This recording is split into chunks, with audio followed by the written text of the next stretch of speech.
I was in tears. You know, an older guy actually, been in the police force for a while, and he said, thank you for having our backs. He says, the mayor abandoned us. He said, we were ordered to stand down as we were being attacked. We couldn't fight back. We couldn't defend ourselves. And thank you for coming to back us up, because, you know, all these guys were getting hurt out there. We're going to lose men. And, you know, so I hugged the guy. You know, then I went down, the next guy down the hall, and one guy said, you know, I did a couple tours in Iraq. He goes, I never saw anything like this before. He said, they're organized. He goes, they're communicating by cell phone. He goes, there's rival gangs working together. They forced us into a corner. Mondawmin Mall had like a triangle. One gang forced us all in the corner. He said, we didn't have riot gear. We couldn't use tear gas because we didn't have gas masks. We were ordered to stand down, and we couldn't use guns, and we didn't have rubber bullets. We couldn't use so we just had to stand there. And they had another gang up on the roof throwing cinder blocks down on our heads. And one guy had a concussion and a broken neck. He said, we just had to sit there and take it. So I went to see all these guys, and it just made them feel better. And then I thanked the doctors and nurses. Thanks for taking care of our guys. Now these first responding guys, are they a diverse group? Are they they were suburban white guys? No, it was a diverse group. I would say most of them were white, but it was a diverse group. And there were some young guys and some black guys and white guys. And, these are city cops. City cops and firefighters. Baltimore City police and firefighters. Okay. And some of the police officers, you know, and look, there are some bad cops. By and large, the vast majority of these guys are hardworking, dedicated police officers that, you know, work hard, put their lives on the line for everybody else. And they were already feeling, I think, like people don't trust us. We're all being painted with the same brush. You know, their morale was already kind of down. And they're making us all look bad, and the media and the prosecutors and the Black Lives Matter and the mayor. And then we got no support from our leadership. And then we're getting, you know, these guys are attacking us and we can't fight back. And finally somebody came here to say they're coming to the rescue, and you have our back. So they really, that's why there was tears, you know. Thank God you came. Right. We really needed you. Because they're in a horrible position. They're horrible. And, I mean, on the one hand, their brother officers are the ones accused of treating guys so horribly. Yeah. On the other hand, they're like being attacked. But we didn't do anything. Right. Like, I didn't drive the van. And many of them are city residents, and they're like, they hated seeing their city burned down. Right. And they hate all the violence. And they also hated being the recipients of the violence. Right. No, they're in an impossible position. Yeah, it was terrible. And they also didn't like the fact that they just felt like there's no leadership, and we're just sitting ducks over here and no one cares. Yeah. And so they were very happy that I came. And I tried not to spend too much time there because we had so many things to do. Right. But I wanted to make sure those guys knew. And is there media? No media, no media whatsoever. Not a single reporter. We told no one. There was not a single camera. We didn't have a photographer. We never said anything until long after that. I'm recounting the story maybe once or twice. But to this day, every single police officer in Baltimore City and every firefighter, not just in the city, but across the state, says, we'll never forget how you went to see those first responders at the hospital. It's by word of mouth. Mm-hmm. That guy cares about us, right? And so I actually ended up getting the endorsement of all the firefighters unions, locals, and all the police locals. You know, they usually support Democrats. I got every single one of them across the state. That's not why I did it, obviously, but they appreciate that I had their backs. So I left there. We have a Baltimore office that we rarely ever use, the Baltimore governor's office down there in one of the government buildings, and it became our command center. We had this emergency center. We have multiple other places. The National Guard had an armory and multiple places. They set up basically an army base at the stadiums in between the Orioles Stadium and the Ravens Stadium, where 4,000 guard members and 1,000 police officers are all gathered and camped out, and they had these command center buses and all this kind of stuff, and troops coming in and out, tents set up. It was crazy. It was like, rolling into Iraq. Right. And I also went there every day. I spent the entire week. Well, let me get back to that. So we had this office where my core team was in there.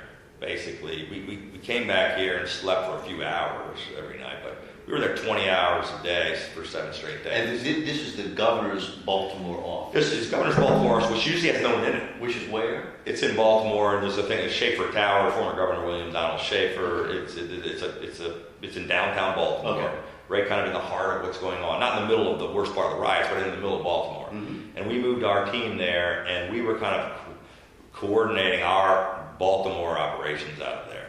And we had all the generals and the police and everybody coming in there for meetings. And then we also would go from there to the Baltimore City Police Command Center. The meetings that week were, so the visiting of the hospital, the stop on the streets thanking guardsmen, police officers, firefighters throughout the week, going to this basically military base set up and thanking thousands of guardsmen for being there to camp out all night. We have this little company called Mission Barbecue, which is a cool, I don't know if they have those in New York, but they started by a couple of veterans and who love veterans and military and firefighters. They provided free barbecue for the entire week for all these thousands of guys. So they weren't just getting, MREs. They were getting great food. And so I would stop by and shake the guys' hands as they take pictures with them while they were doing it. But so I did all of that in between the meetings and going to the police headquarters where there's grown men and they're crying, they've been with the force forever, meeting with the mayor, meeting at the Baltimore Command Center, flying the helicopter out to the command center, touring the damage, hugging the people who had their homes burned out, meeting with community leaders, meeting with faith-based leaders, having conversation with gang members, walking the streets of Freddie Gray's neighborhood, shooting hoops with some of his friends from his neighborhood. I just spent the entire 20 hours a day for 7 straight days talking to the media as little as possible, but enough to say, what was going on with the situation. And it was, we'll probably talk all afternoon about it, but it was just an unbelievable, it was like 4 years worth of work condensed into 1 week. We spent $20 million. It was a combined number of 5,000 people we sent into the city. There were literally hundreds of decisions to be made. It was reassuring the citizens of Baltimore, addressing the nation, lowering the temperature, allowing people to peacefully protest and express their frustrations, trying to heal some of the divisions in the community, and police and stop the violence and the destruction. And it was so the decision we made was basically, it was something I learned from Reagan. It was like peace through strength. I was like, we're going to send as many people in there as it takes to stop the city from burning and stop the violence. But I want to show as much restraint as possible. So we had guardsmen and police officers in every street corner. We surrounded the entire area of disturbance and kept. So, but we didn't have a single incident. Not one person ever got hurt after that. Once we came into the city, not one more building was destroyed. No one was killed. And we didn't have a single incident of police brutality.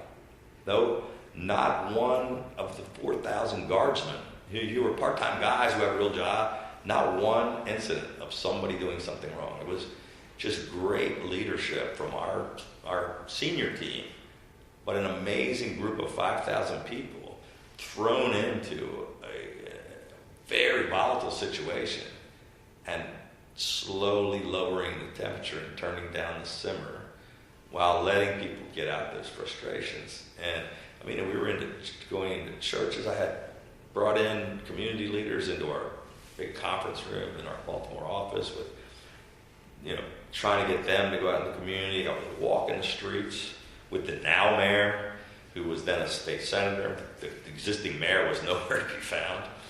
But so the first night I went in, the city's on fire. We went to the officers, then we went back and did all this stuff. The next morning, as the sun came up, I was at North and Penn, which was ground zero of, if you ever remember seeing any of that, there was a CBS that burned down. It's where all the action was there. You know, all the networks were broadcasting all this from there the whole time for days. I went right there as the sun was coming up, and the fires had gone down. But the smoke was everywhere. Everything's charred out, and there are people, sweeping out broken glass and trying to take what's left of what's out of their houses and their stores. And I'm there, like being, as Christy said, the consoler in chief. I'm hugging people who lost everything, and it's a pretty diverse. It's mostly black residents, but there's Asian business owners. Interestingly, I knew a couple of Korean words. So there was Korean grocery store guys, and they were, surprised I could say hello to them.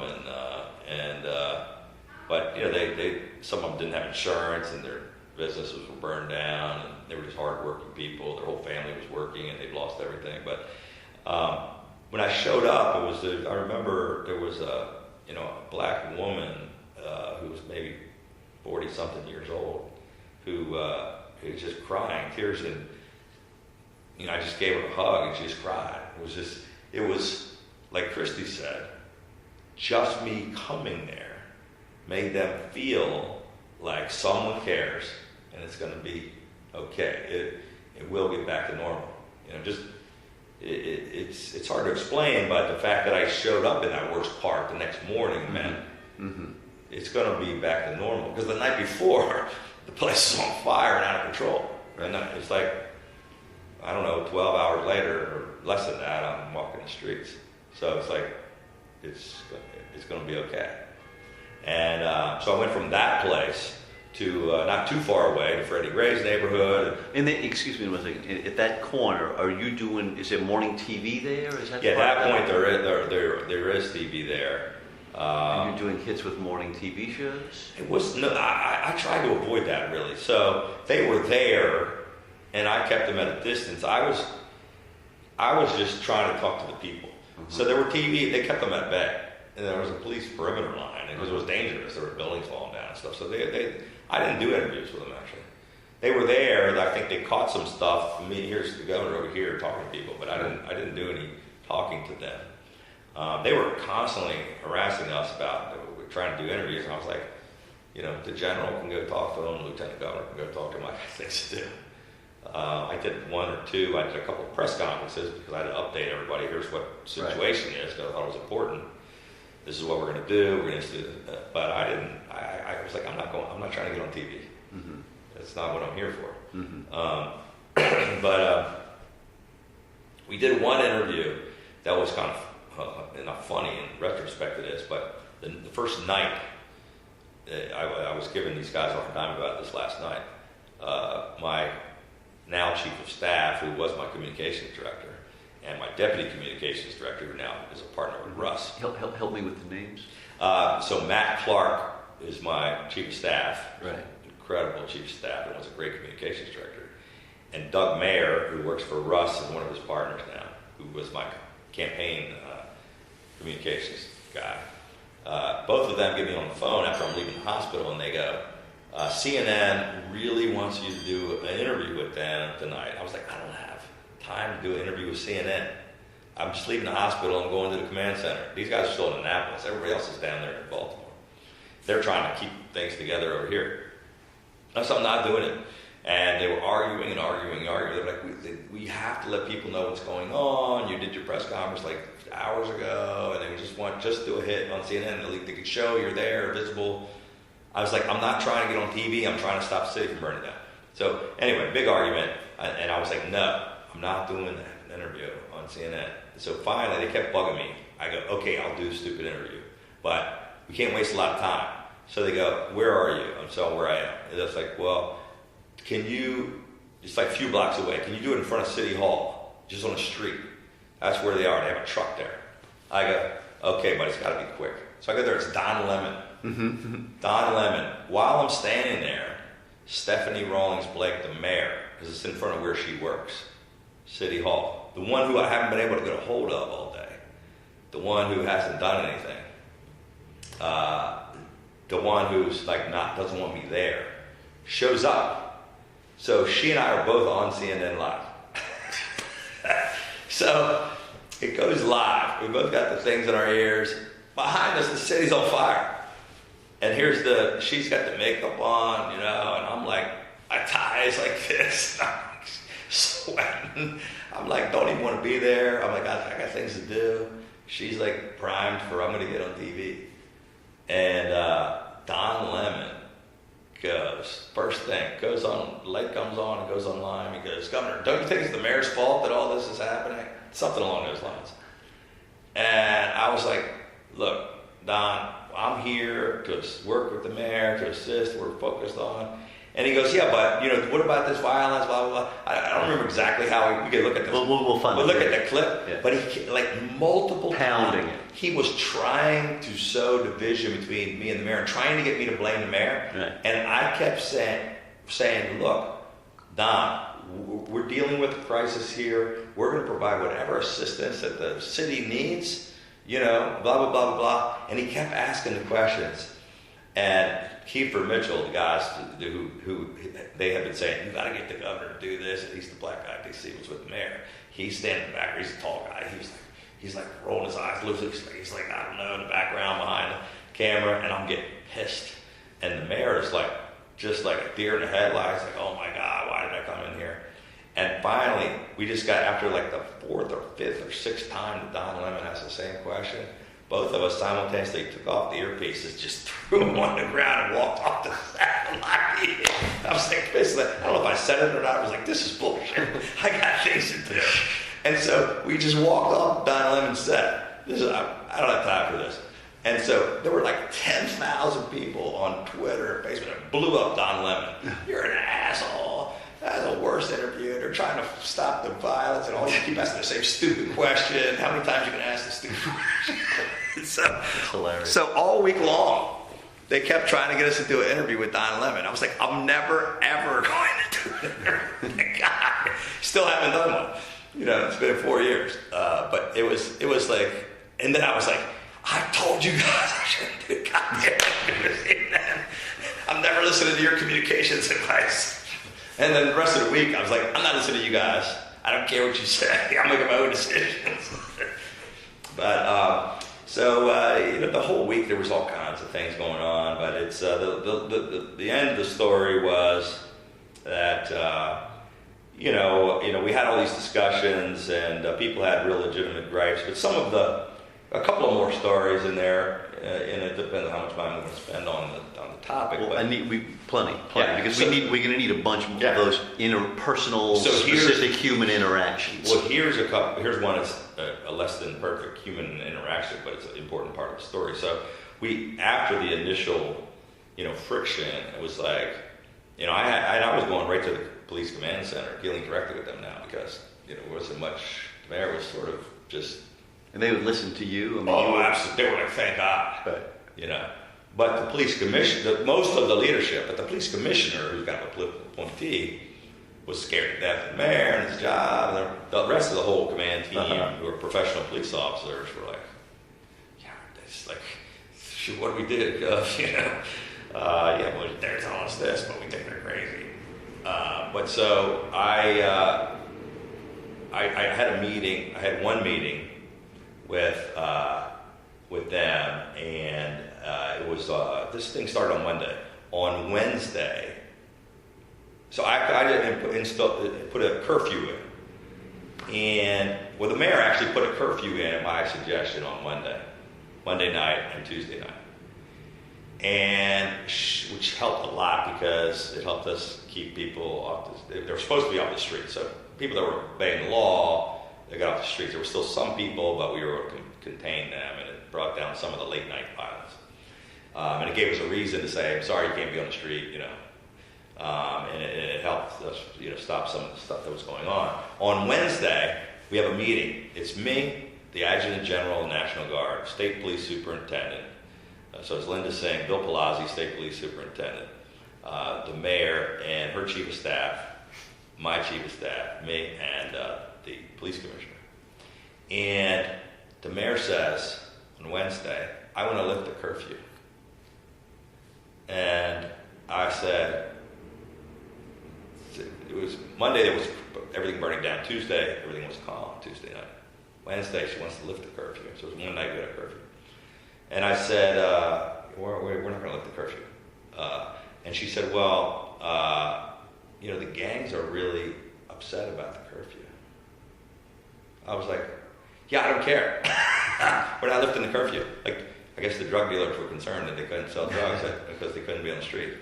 And some of the business owners, the bar owners, are upset. I was like, well, would they rather have their businesses burned down or lose a few, dollars? I'm concerned about the businesses too, but do you want it to be more like Monday night or more like Tuesday night? I'd rather have it more like last night than Monday night. And she's like, well, I instituted the curfew, and I'm saying that we need to lift it. And I said, well, I'm the governor, and it's under a state of emergency, and I'm saying you're not going to lift it. And everybody's like leaned back in the chairs. It was like a showdown. This is after the whole Monday thing. This is a conversation in person or on the phone? It's in person. We're all sitting around a table. Okay. In the police headquarters. Mm-hmm. And the mayor and her police commissioner are pushing back, telling me what they're going to do. And I was like, no, we're not doing that. And they kept pushing, and finally I said, look, I'm telling you, you are not lifting the curfew. We're keeping the curfew. She says, I'm the mayor, and I'm going to go out of this room and have a press conference, and I'm going to say I'm lifting the city curfew. And I said, well, you have every right to do that. But what I'm going to do is have a press conference immediately after that and say the mayor has completely lost her mind. And as governor, I'm reinstating the curfew. We are in a state of emergency. So if that's what you want. And so she backed down and didn't do it. We kept the curfew in place. But it was something else. And so she says, the gangs say, if we don't lift the curfew, they're going to march down and burn down the Inner Harbor. And I said, well, you just tell them to go right ahead and try to do that. Because we've got a couple hundred National Guardsmen down here with machine guns in their hand. And if they want to try to burn down Inner Harbor, they're more than welcome. I don't think it's going to happen. It was just crazy. So we backed her down. But then this is now, I'm not sure the exact date we can figure out to make sure we get it accurate. We have another meeting. We're sitting around this table, same group. And they say, I guess I don't know what day it is. We'll figure it out. It may have been the same day, but later. And the police commissioner says, we're going to we've completed our 4-month investigation. And we're turning over all the results of our investigation into the death of Freddie Gray to the prosecutor, the state's attorney, Marilyn Mosby, tonight. And, it's a legal proceeding, and I didn't want to taint the case, so I was like, I don't know legally whether I'm